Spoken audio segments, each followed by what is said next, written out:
there, I'm Jennifer Shannon. I'm a realtor with the Patty Turner Group at Keller Williams. This year, I've had a bunch of buyers come in from out of state.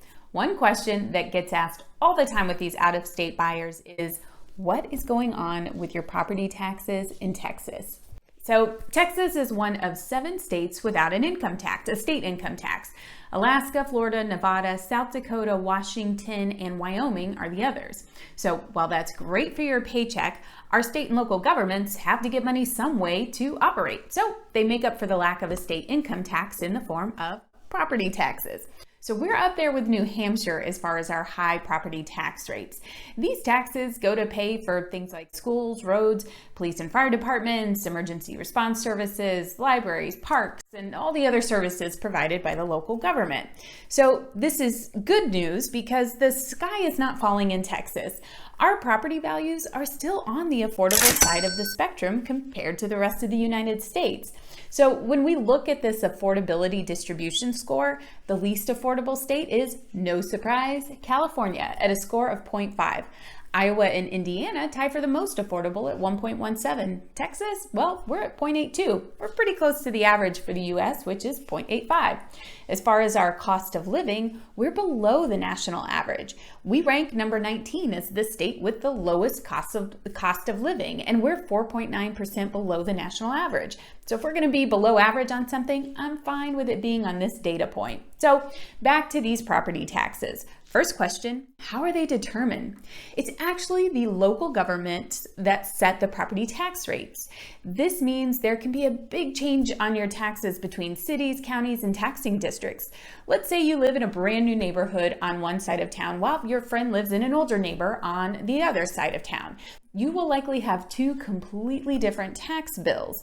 Your tax bill in Texas lines out what entities are taxing your property and their tax rate. Take this snippet, for example. This home is getting taxed by the county, the city, the local school district, the local hospital, and the local community college. The taxing entity takes your appraised property value and subtracts any exemptions you have, divides that result by 100, and multiplies it by the property tax rate to get your total amount of property taxes due. What are these exemptions? Well, different exemptions offered are homestead, inherited residence, 65 or older, disabled, veterans, solar and wind powered energy device, and charitable organizations and businesses.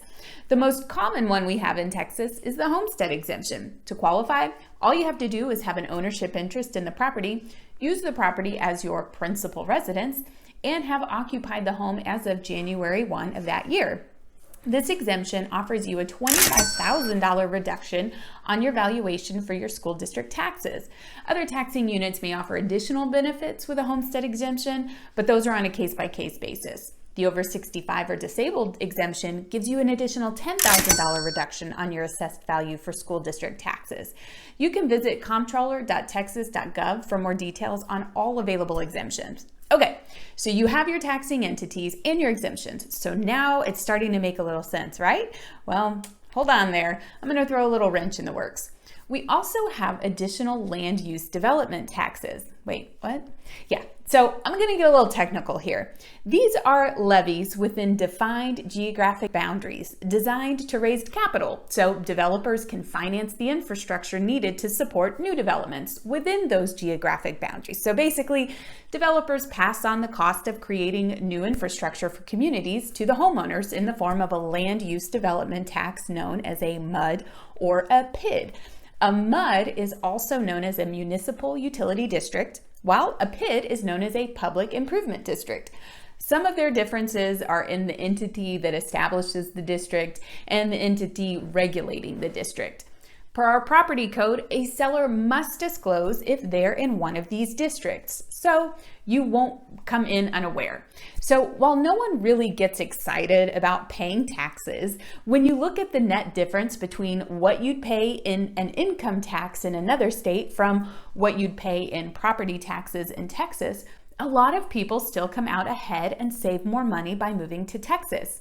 Are you one of those folks? Well, if you're looking to buy real estate in Texas, let's talk.